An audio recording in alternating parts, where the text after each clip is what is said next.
Hello, hello! I am here with this gorgeous 28-year-old woman, Alexis, who I met a year ago when I was living in San Diego.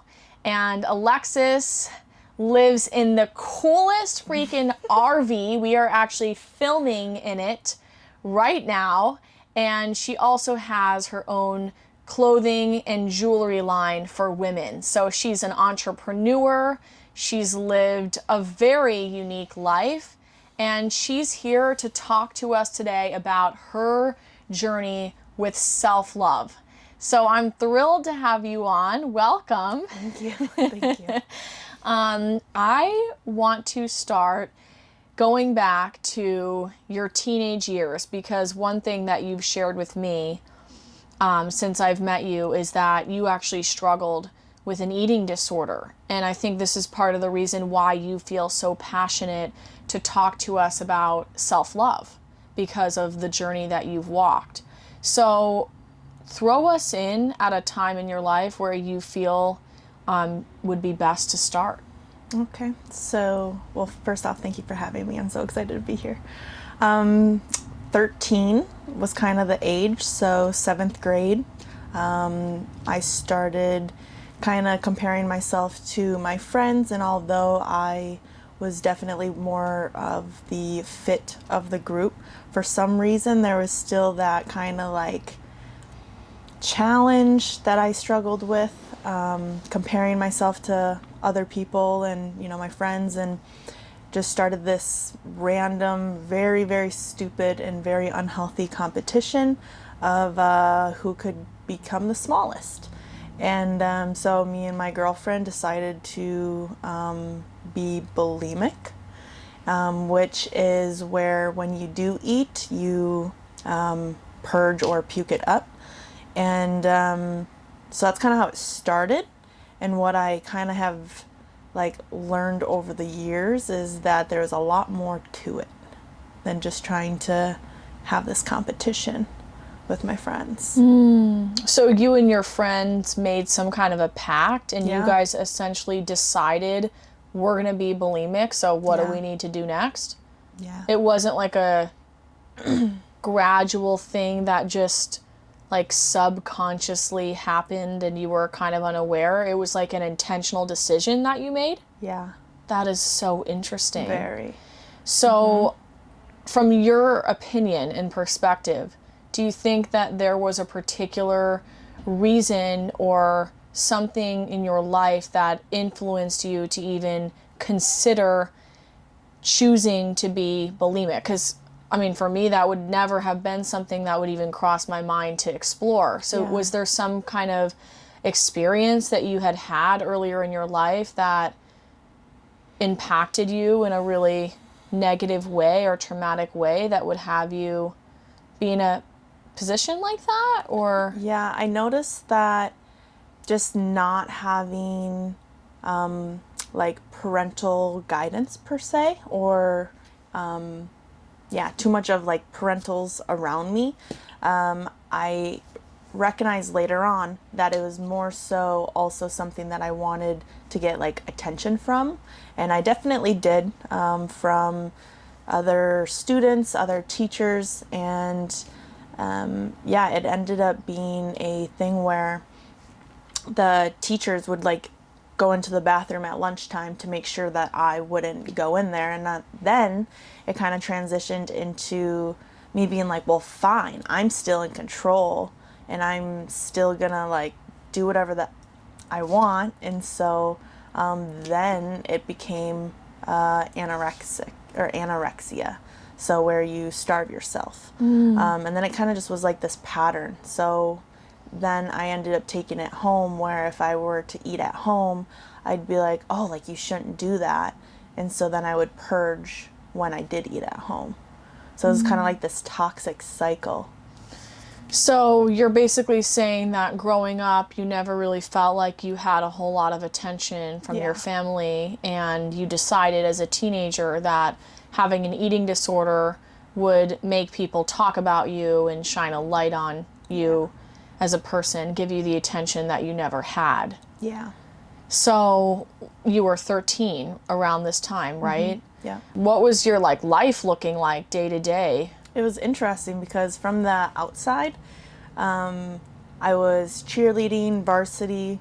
I ended up being like captain, into the high school years. And I feel like a lot of people looked at me and they're like, oh my gosh, like you're popular and you're a cheerleader and you're so friendly and outgoing. But I think that it's a good reminder, as I do share my story, that you can't judge a book by its cover, because you never know subconsciously or like internally what's going on, you know? So on the outside, you looked like you had your life together. You had a great social circle. You had, Yeah. interests, Yeah. hobbies, whatever you want to call them. But internally, you were struggling. Talk to us a little bit about the internal struggle apart from having an eating disorder, like mentally, emotionally, well-being wise. Where were you at around 13 years old? I think that like watching how my family of all ladies treated themselves, what they said about themselves, it really impacted me. And I think that sometimes we're just day to day going about our business and stuff like that, and we don't realize how much other people are looking up to us, and like kids and stuff like that. And they were just very negative to themselves. They were very shameful of their bodies. They felt like they weren't doing enough. They felt unfulfilled in romance and in their careers and their bodies. And so it's like I picked up on all of that. And I think that growing up and like, oh my gosh, like just bodies and like not really understanding my body and also having all this shame just kind of was like so confusing to me. And then not having guidance, so to say, to ask questions or to feel heard, to be able to uncover how I was feeling and then be able to maneuver them in healthy ways was something that I've now learned. But it was difficult. So, for people who are listening who are kind of wondering, like, I wonder if when I was growing up, if people in my life had insecurities or body image conversations that may have rubbed off on me, can you give us more specific examples of what you noticed growing up that had you come to the conclusion that the people around you were not practicing self-love or were not confident in who they were? Like, Yeah. what is it that they said or what is it that they did when you were growing up that showed you they're insecure or they struggle with their body image? Sure. So, my mom was pretty plus size, and so she would just wear pajamas, and she'd make comments about how she just felt disgusting, fat, ugly, over and over, constantly. And it really made me sad because I didn't care what she looked like. I thought she was wonderful. I thought she was beautiful, and I still do. And so to hear that repetitively about her own appearance, or like, oh, my neck is so fat, or I hate my hair, oh, I have stretch marks, my arms are flabby, just constantly anything, and over and over and over and repetitive. It's like I felt like we didn't talk about anything else except for how much my family members hated their bodies. And it just felt like it was always around. So then as I kind of started getting stretch marks from cheerleading, because I started becoming stronger, and like although I loved cheerleading and like I became stronger and it wasn't anything to be ashamed of, I was so ashamed. And it's like, although I was a very athletic person, I just was so embarrassed to like, I was in volleyball actually for a couple years from like 7th and 8th grade. And everybody's wearing those short shorts, and I just like, I couldn't think of anything worse than wearing those. And so like I was like, okay, I'm still gonna do it because I like volleyball, but I ended up wearing like the longer shorts. But it just like I could never get those thoughts about like you're fat, ugly, and disgusting. So you were having a conversation with yourself as a teenager that you were fat, ugly, and disgusting, and that was based off words that you had heard your own mom saying to you growing up. So all of about herself. Right, about herself. So her internal dialogue, though it was about herself, essentially had a really big effect on your internal dialogue about yourself. Yeah. And that was like a very, very pivotal experience that you had growing up that definitely impacted you eventually having an eating disorder for a couple of years. Yeah. So you had pretty low self-esteem in terms of your physical appearance. But how about in terms of your character and who you were as a person? I think I struggled a lot with that because I not having her around or having your a father. mom, you're saying? Yeah, Okay. not having mom or dad around. I was with babysitters a lot. Up until I was about 15. Obviously, I could have stopped going to the babysitter when I was like probably like 13, but I was actually like really afraid of the dark and I hated being home alone. So yeah, I just always was around that kind of energy. And so to express how I felt about myself mentally, I felt like I was just so stupid. I didn't care about school. You know, nobody was ever really asking like, how was school? Oh, your grades are great, good job.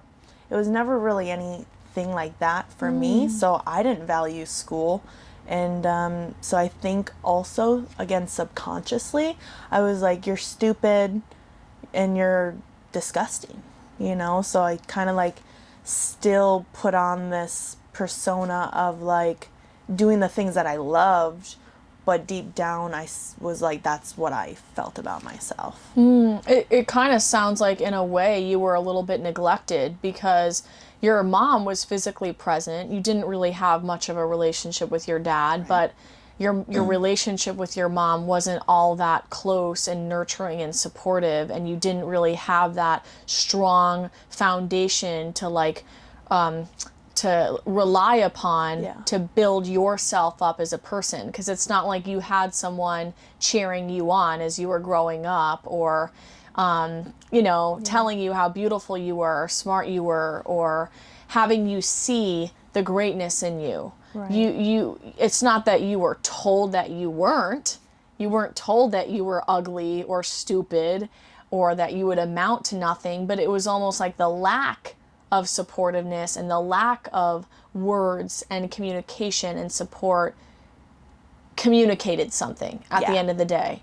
So you didn't really get a lot of attention. You didn't care about school because the environment you were in wasn't super inspirational for you. And you were struggling with an eating disorder. Talk to us about worthiness. Talk to us about your relationships with people as a teenager. What did those look like in school? I feel like they were just kind of I feel like I was the type of person that I was friends with a lot of different people, but I never really felt like I actually belonged anywhere. So it's very interesting when people are like, oh my gosh, you're popular. I'm like, in whose eyes? Because I felt like, and sometimes still I feel like I struggle with making that that friendship where people are inviting me to do stuff. Like, you know, I wasn't really invited to do a lot of things in school. So like to me that's a friend, is like when they think about, oh, like let me invite you to my birthday party, let me invite you out to our slumber party or our girls' night, anything, you know. I feel like if we're friends, like you would think of me and want to invite me. So you not having this social circle where you felt like you belonged and that you were wanted and you were likable, whatever, how do you think that affected your well-being as a result? What did that do to your self-esteem? I think it really just challenged me on like yeah, my worth. Like, what's kind of like wrong with you? Why don't people want to invite you to places and stuff like that? So this belief that you're not wanted was reinforced to you by your environment, not only at home, but in school as well. So as you were struggling with this eating disorder and time progressed a little bit, what happened? Like, were more and more people talking about you? Was it very physically obvious that you were struggling with some body image challenges? What was the like conversation around you regarding your struggle? I don't think that there was too much. I think it kind of got left behind around that seventh, eighth grade, 13, 14 years old, because I just got really good at hiding it.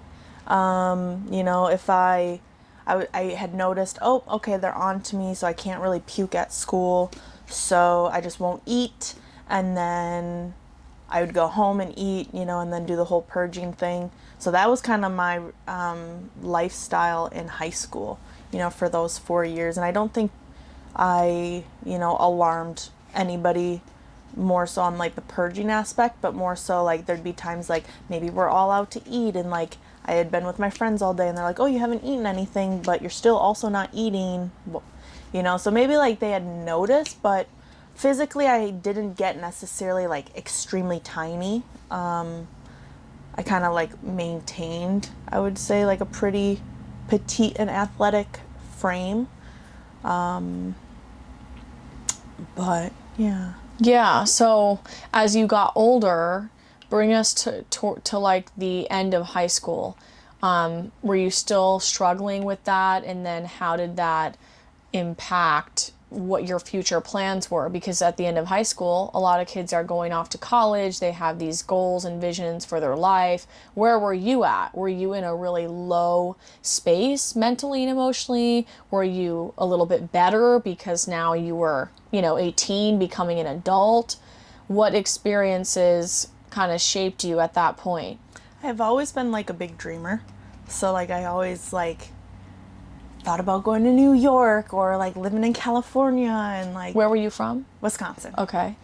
And nobody really leaves Wisconsin, that I had seen. And so I had these big dreams, but I was in a relationship with my second love at the time and stayed close to home.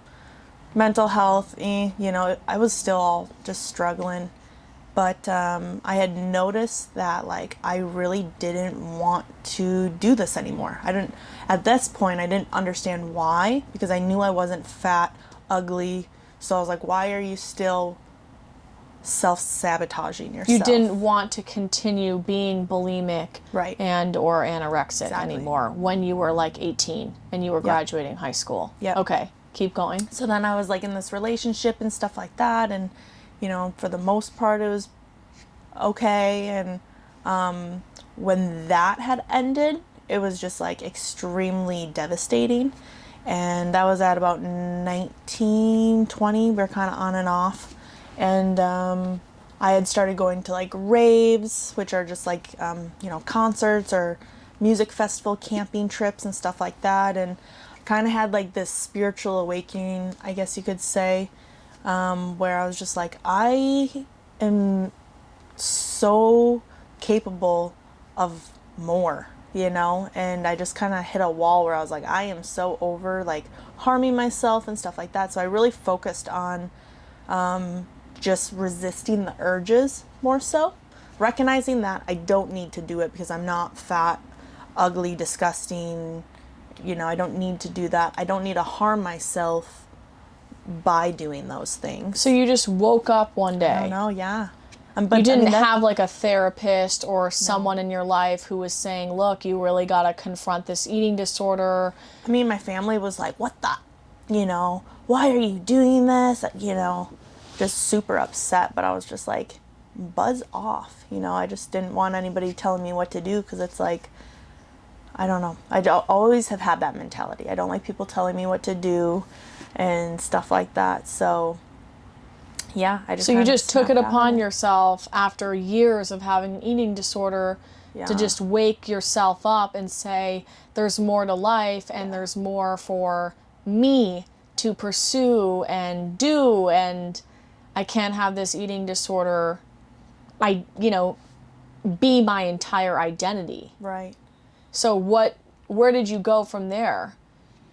You just stopped like cold? Is it hard to do that? I don't know. Yeah, I think just like having the mental awareness of like, hey, this isn't normal, this isn't okay. The reasons why I'm doing it, I kind of discovered a little bit, right? Which was kind of like, oh, it was a contest at one point. Also, I was taking my frustrations and my lack of maybe attention from family, and I was punishing or self sabotaging myself. So, recognizing that, then I was like, okay, now what do you do? And at that point, I just recognized that resisting the urges to, like, for example, if I did eat, resist the urge of puking. It's like, you're fine, you're allowed to eat. Eating isn't going to necessarily make you fat, which I felt like, yeah, it was like the devil, like, don't eat food, you know? Yeah, it's interesting to have like an eating disorder for like what, almost like 10 years? Mm-hmm. And then to like truly recover, which is like where I'm at now. Yeah, because now you're crazy. 28, so this happened a while ago. Yeah. But it's been integral in terms of where you stand now. So you kind of like reset your mind and your relationship with food and your body, and then you ended up getting married. I did. At some point. I did Just a couple years later. after high school ended, right? Yeah, I got married when I was 22. 22 years old and you were married and you were past the eating disorder stages. But in terms of your mental health, when you got married, what did you feel about yourself then? Because in high school, you were pretty insecure and your thoughts were very limiting. Yeah. When you got older, you got married. Were you a lot more confident at that point? Was there still a lot of like damage lingering from having recovered from the eating disorder? Yeah, I feel like the trauma is kind of always with you. But when I had met my ex-husband, like I was super like confident, and I was like involved in like network marketing and self-development and stuff like that. So I was just like feeling real good about myself. Like physically, I was in the gym, which I had actually been since I was like 15. But more so implementing more healthier food choices and just being open for like everything, anything and everything, whether it was mental, physical, emotional, health, development, and stuff like that. So I feel like when I had met my now ex-husband, I was in like a very, very, very strong Do you place. attribute you being in a great place when you met your then husband to getting into personal development through network marketing? Do you think that This was the before major him. Yeah, like before you had gotten married and you were in network marketing and you started doing personal development work because you were in sales, do you think that was a big part of the reason you felt that you were in a better space when you met him? 100%. Okay, so you're in this marriage. Now I know, of course, that you're divorced, so he's your ex-husband. Talk to us just a little bit about what that relationship was like in terms of your journey with, your mental health and your body image and self-love. So it's very interesting because like my whole life I was like, I never want to be married, that's not something that I want. And having met him, we were just friends. We just built a really strong foundational friendship, talking about our past traumas and just having really good conversations. And I feel like the relationship was very supportive, and until it wasn't. And yeah, I I don't regret anything about the journey that I did have with him, because I've also learned so much. We had, built a company together right when we started dating. And, it's been an interesting process to like go from being on top of the world single, on top of the world dating / married, and then post, which is still kind of recent in my mind. Yeah, because you got divorced 3 years ago? Not even 2. Okay, not even 2 Yeah. years ago. So Yeah. So in that marriage, how did you feel about yourself? What were some of the personal struggles that you had? I would say towards the end, feeling like I wasn't doing enough in regards to like our business, which was really difficult for me. Because when we had started it, it's a gemstone bracelet company, and I had been the one creating, I would say, like 80% of all of our merchandise for about 3.5 years. Wow. And that was okay, because there was times where we would switch and he'd do the creation and I'd do the sales and stuff like that. And it was a really, really good balance and partnership, until I just like had gone through making thousands of product, and my hands just like would like crumple. They would be in so much pain. And so I had kind of the conversation with, my business partner and husband, was just like, hey, this is where I'm at. And, so we kind of had changed things up and separated different roles and stuff like that. And there was a point in our relationship that there was comments made on like, well, if you're not, contributing as much as I did at one point, then the finances need to be separated differently. And I think that comment just like took a knife to my heart and really upset me.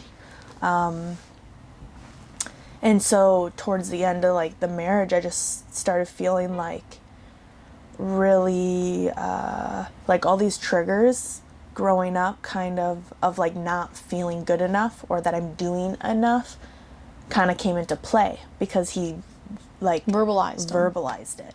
And I just was like kind of shocked in a way, because I was like, I'm doing so much that you're just not seeing, because it's the back end of stuff, like the back end of like the accounting and the taking care of our 2 dogs and house stuff and food prepping and just like housewife stuff, but on top of other things, and pressing all of our clothes that, he was able to offer. And so I slowly started kind of noticing that my self-worth was kind of struggling a little bit towards the end. Yet I kind of was like, nah, like, no, I am bringing so much, value. I am valuable without having to tell you all of the 5-10 things that I did in a day. So you were in this marriage with your partner who was also in business with you. So you had a role, he had a role, you were making jewelry, doing a lot of physical work with your hands, and it got to a point where it was unbearable physically for you to carry on. So the dynamic in the working relationship that you and your husband at the time had was changing. Yeah. And it had you be in a position where you weren't contributing as much as you did, and you were kind of questioning your value to him in the marriage, because even though that was business, at the end of the day, you're still living with this person and loving them and having an intimate connection with them as well. And that seems like it would be a really hard thing to divide, and to compartmentalize. So you were going through this struggle of worthiness with your husband wanting to split finances with you, knowing that you wouldn't be able to contribute as much as you could before, And it brought up a lot of the same insecurities that you had growing up in your family, where you didn't feel like you were enough. Yeah. And it's like, it was frustrating because I knew that what I was contributing was valuable, but maybe we just had different values. Maybe he didn't value, you know, having a clean house, having food prepped, having like, you know, these little things that I would do, you know, and I can't also place my value on others recognizing that, because those are little things that I value so deeply, you know, like acts of service type of thing. And also, your value is not in your doing, it's in your being. It's in who you are as a person, your character, how people feel when they're around you, not necessarily how much of the house you've cleaned up or what meals you've made. Of course, that's a love language, right? Acts of service. But I'm saying, if you were to put all of that aside, you inherently have worth and value as a person for the incredible human that you are. So that's something that I feel like so many of us struggle with, is we equate our worth to what we do, you know, what we tangibly create. And I think it can be really hard to flip-flop that and believe that you're inherently valuable as a person. For sure. So you wound up parting ways with your husband at the time, and then you were alone, kind of like restarting your life, because you were only like 26 about. Yep. So where was your headspace at after you got divorced? It was all over the place.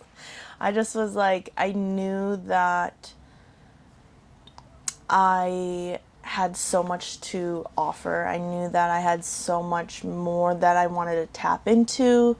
Yeah. And although I was like confused and like lost and everything like that, I just kind of like, you know, I tend to feel things very deeply. So let's just say I've been feeling all the emotions, and at times I still do. But my grandma, after about 2 months of just kind of like being super stuck and, you know, transitioning from being married to being single with 2 dogs, and all of the financial responsibilities, living in San Diego as well. My grandma's like, all right, like, you got to do something, Alexis. And so she and I started my current business, and what a whirlwind that has been. So your grandma really helped pull you out of some dark times after you got divorced, and she was the one who essentially encouraged you to like create something of your own, and to get into some kind of rhythm where you could feel inspired and kind of see the light. Yeah, exactly. So how, like, once you came out of this divorce, and you had your grandma's influence, what were you doing? Did you have some kind of practices that you were implementing in your life? Like, how did you recover from the heartbreak and the loss? I just took it one day at a time, because I literally didn't know any other way to get through. I didn't get married to then get divorced, and I didn't, you know, plan on restarting, you know, a new vision and company and stuff like that. So when I had started, I just was like all I need to do is show up, and I do like different pop-up markets and outside street fairs and stuff like that. So I just was like, you just need to show up, and like, I'm gonna be so proud of you, Alexis. And there was I would say more days crying on my way to work in this beautiful location on the beach than not, where I was just like, you just have to show up, and I think when you show up, there's a sense of like, I don't know if it would be like achievement, like, good for you, like, you showed up. That was like all I was trying to do. prove to myself that, like, you know, you can do it, you know, and showing up, I would say, would be one thing that I just really focused on. It was only last year is when I started my business. So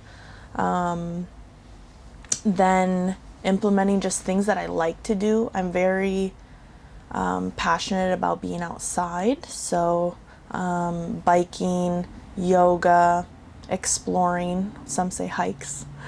Depends on how hard the hike is. Just filling my days with doing things that I like, even if I was sad while doing them, is a way that I practiced healing and also like nurturing myself during these times. Another thing that I find really important is who you hang out with. So connecting with other people that are, you know, compassionate for heartbreak, compassionate for struggles, and who just like allowed me to be sad, but then also still like invited me out to go do things. And yeah, I think that's kind of where my journey allowed me to kind of move through all of the pain. So in difficult times when you're trying to survive heartbreak and loss, find something outside of you that's going to help you get out of bed in the morning and have the courage to show up even though you don't want to, you don't feel good enough, you don't look good enough. Everything in you tells you, no, stay in bed, don't go anywhere, don't talk to people. But for you, it was pushing yourself to do the uncomfortable thing and showing yourself that you know, if you could do it one time, you could do it again. Exactly. And then being around people who could hold space for you and like honor where you are in your journey every step of the way, no matter how that looks. And to be supportive influences in your life. Yeah. And then to stay focused on the things that you love, that bring you joy. Like you said, hiking, being in nature, whatever it is that speaks to you. Everybody is a little different when it comes to that. But I'm hearing that those are the things that supported you in entering a new stage of your life where you didn't necessarily feel on top of the world.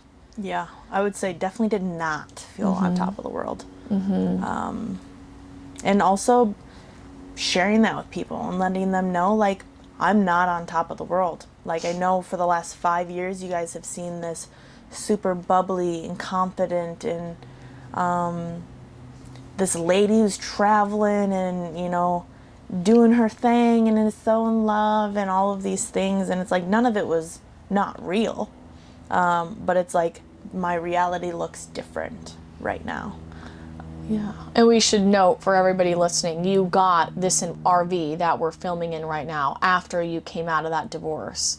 So you've been able to travel to different places given you live mobily.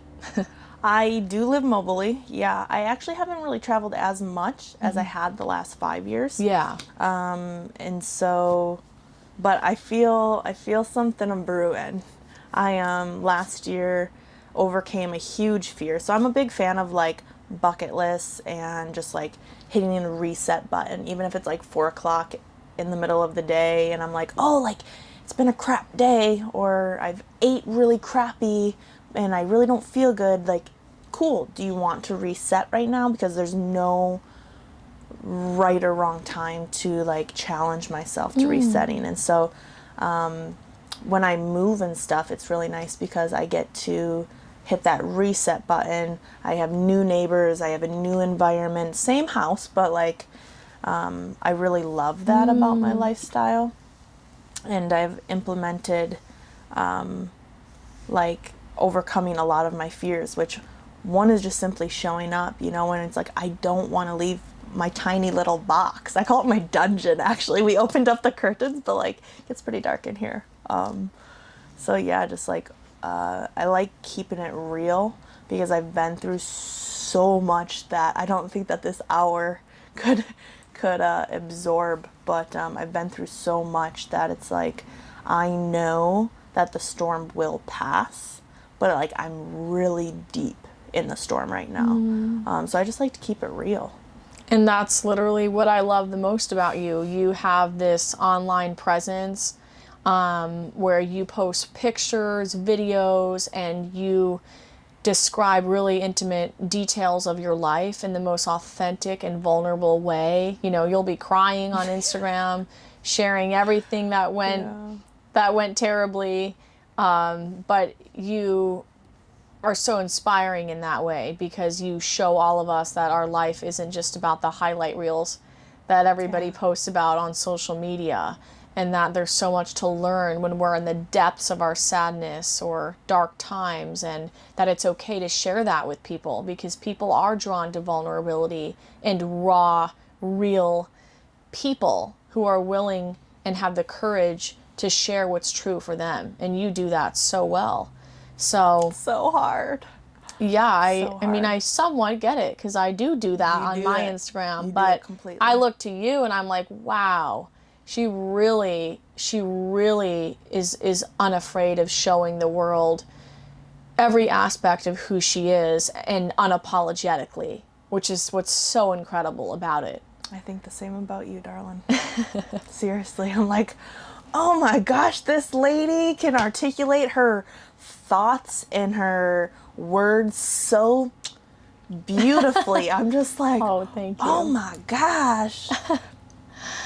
Given this journey that you've walked for the last 28 years, you have a lot to say on self-love and the importance of that, and that's something every one of us struggle with, is the way that we talk to ourselves, the way that we view ourselves when we step in front of the mirror. Self-love is an outside thing and an inside thing. So for people who are listening who find themselves challenged by really loving and embracing every ounce of who they are, give us a little blurb on what you would say to those kinds of people. Yeah, I think that in high school and stuff like that, I put a lot of stressor on the fact that I wanted to fit in and I wanted to be a specific something.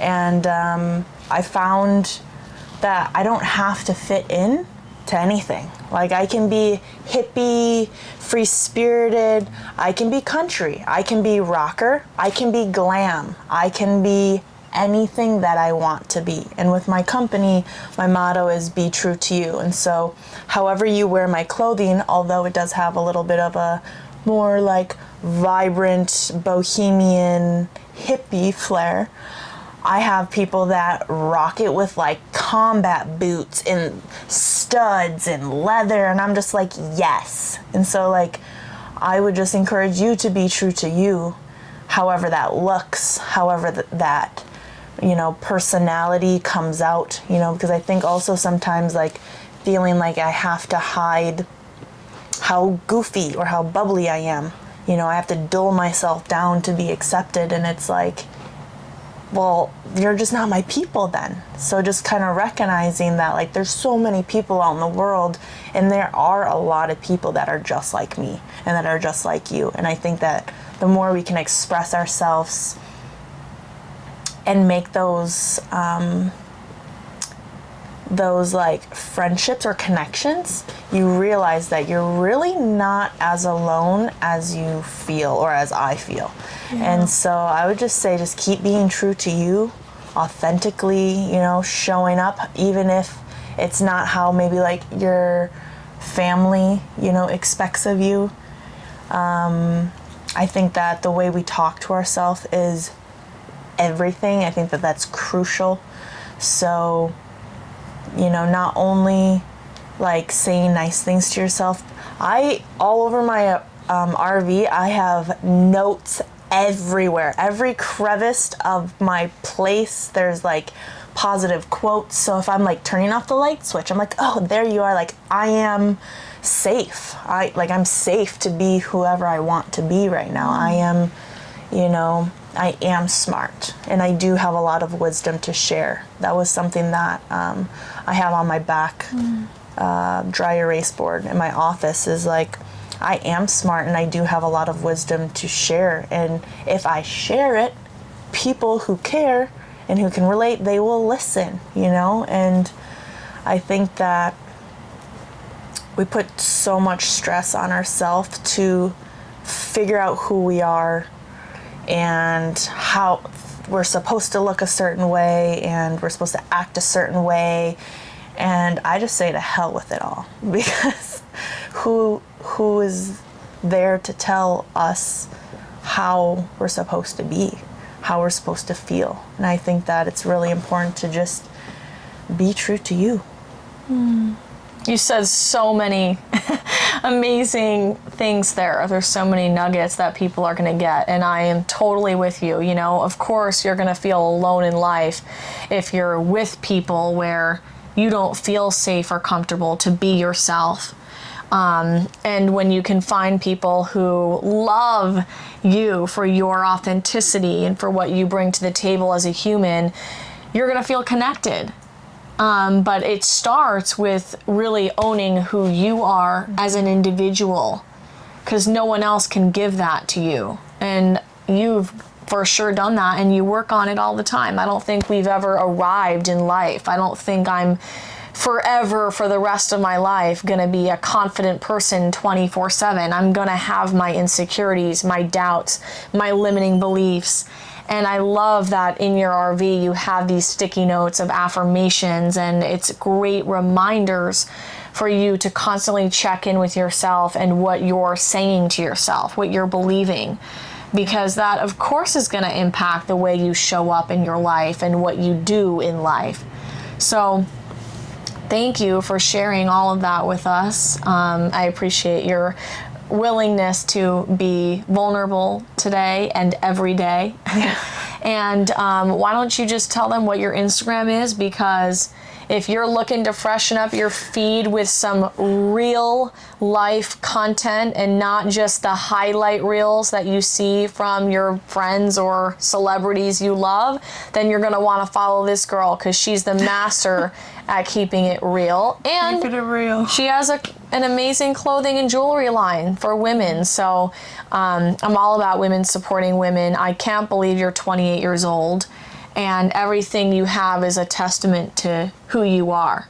So tell us what your Instagram is. So my personal Instagram is my first and last name, Alexis Medall, Alexis Medall, Medall. So that's my personal. My company is called AJ and Company. Those are my initials, Alexis Jean. And then I work with different artisans who make my clothes and that make my jewelry. So my Instagram is linked there, but it's AJ and Company 333. And one last thing I wanted to give some advice or tips on, which has helped me, is dress comfortable. I think that dressing however you're comfortable, if it's not showing skin or if it is showing skin, I always like to be comfortable. So cute and comfy is another thing I like to say. Surround yourself with people who are supportive. And if you haven't found your tribe yet, there's still hope. There's still hope. I'm always meeting people. But to kind of distance yourself from people who really just do not make you feel good, and to kind of analyze, when you're with somebody, how do you feel? And when you leave, how do you feel? Are you feeling rejuvenated, like, wow, that was a great time to hang out? Or are you kind of feeling drained? So those are two things that I think are super, super important to me. Kind of focusing on self-love is just feeling comfortable in my own skin, and surrounding myself with people that truly accept and care for me. Yeah. So. Well, thank you. I love every single point you've made. And I look forward to connecting with you even more. Same. We've barely hung out, so this is really exciting. But thanks for joining us. I'm sure we'll be podcasting again together in the future. And I love you. I love you, sister.